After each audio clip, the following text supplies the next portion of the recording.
warahmatullahi wabarakatuh. Waalaikumsalam warahmatullahi wabarakatuh. Apa kabar semua? Baik, Baik, Pak. Pak. Ya, Bapak lihat di sini tak ada kursi kosong ya. Berarti anak Bapak semuanya hadir. Alhamdulillah. Alhamdulillah. Sebelum kita masuk materi pelajaran kita hari ini, alangkah baiknya kita berdoa terlebih dahulu. Dalam hal ini doa akan Bapak pimpin langsung. Baik. Marilah kita berdoa menurut agama dan kita masing-masing. Doa dimulai. Doa selesai. Baik. Materi kita ini yaitu etika dan risiko kecerdasan artifisial AI generatif. Sebelum Bapak pindah ke slide berikutnya, saya mau tahu apa itu etika? Ada yang tahu? Baik, etika adalah aturan atau nilai yang menentukan baik dan buruk sikap perilaku kita sehari-hari. Ya, sedangkan risiko itu cenderung negatif, berdampak atau pada hal-hal yang tidak kita inginkan atau yang berbahaya. Ya. Nah, jadi etika dan risiko kecerdasan ini kita bagaimana sikap perilaku kita dalam menggunakan AI agar tidak berdampak pada orang lain dan tidak berdampak negatif pada diri kita sendiri. Ini ya. Alangkah baiknya Bapak sampaikan dulu tujuannya. Ya. Apa tujuan kita belajar ini? Pertama, menjelaskan kita dapat menjelaskan pengertian apa tuh AI generatif. Kemudian kita dapat tahu contoh AI generatif, menunjukkan sikap etis dan bertanggung jawab. Kemudian menganalisis risiko penggunaan AI generatif. Ya, baik. Bapak bertanya lagi nih, apa sih Pak bedanya? Apa bedanya antara AI dengan AI generatif? Siapa yang tahu? Ada? Baik. Kalau AI itu dia hanya bisa menganalisis atau mengenali pola. Sementara kalau AI generatif dia mampu membuat konten yang baru, bukan hanya sekedar menganalisa atau mengenali pola. Itu dia. Berikutnya, ya, AI itu adalah kecerdasan buatan. Siapa yang buat? Yang jelas manusia. Kemudian AI juga dibuat untuk meniru cara berpikir manusia. Ya, kalau manusia berpikir bukan logikanya, tapi AI sama dengan logika, tapi AI ini tidak menggunakan perasaannya. Beda dengan kita ya. Kadang-kadang kita berpikir, kadang-kadang dalam menyikapi suatu masalah, kita kadang-kadang perasaan dulu kita tuangkan. Baik itu marah, emosi, sedih, senang, susah dan sebagainya. Kalau dia ini tidak menggunakan logika dia berpikir. Kemudian AI juga dapat belajar dari data.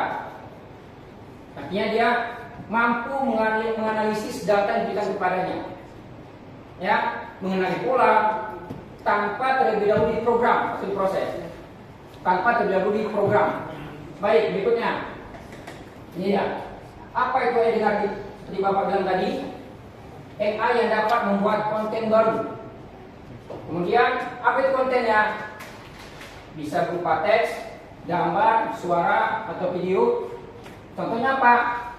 Chatbot, pembuat gambar, dan suara AI. Ini ya. Contoh penggunaan AI generatif.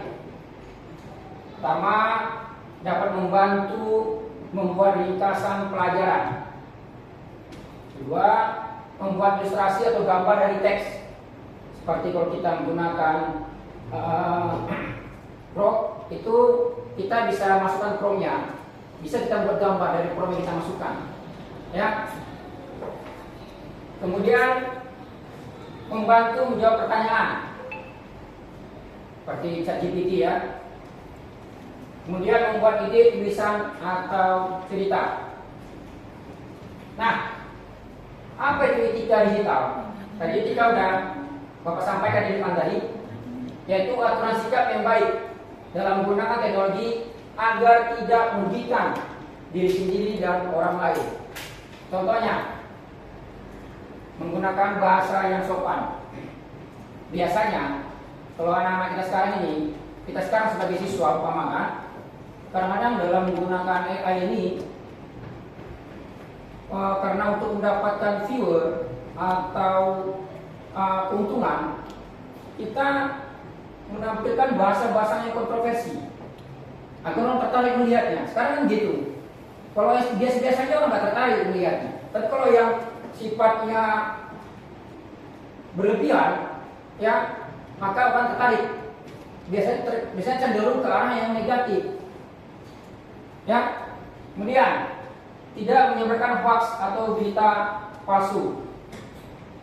Nah, sekarang ini namanya dunia digital, hampir tidak ada yang filter, penyaringan, nggak ada.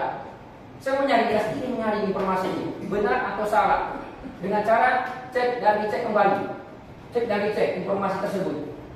Jangan sampai kita menampung menerima apa yang disampaikan pada kita, karena ujung-ujungnya akan merugikan diri kita sendiri dan orang lain. Ya. Kemudian menghormati privasi orang lain. Janganlah kita, ibaratnya anak zaman sekarang bilang, mengumbar aib. Terkadang kita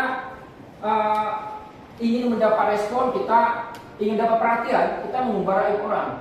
Itu tidak baik. Oke. Kemudian tidak mencontek. Nah, ini biasanya atau plagiaris. Biasanya ini digunakan siswa untuk mengerjakan tugas. Dia nyari langsung dari AI seperti ChatGPT, tidak mengubah apapun. Ya, itu juga tidak baik. Kalau mau memang kita terpaksa menggunakan ChatGPT, ya ambil kemudian rubah sedikit. Ya.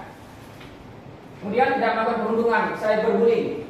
Ini sekarang kadang-kadang kayak ini digunakan untuk membuli karena dia nggak berani ngomong langsung depan orangnya melalui AI, ChatGPT atau media sosial lainnya, kayak TikTok, ya kan?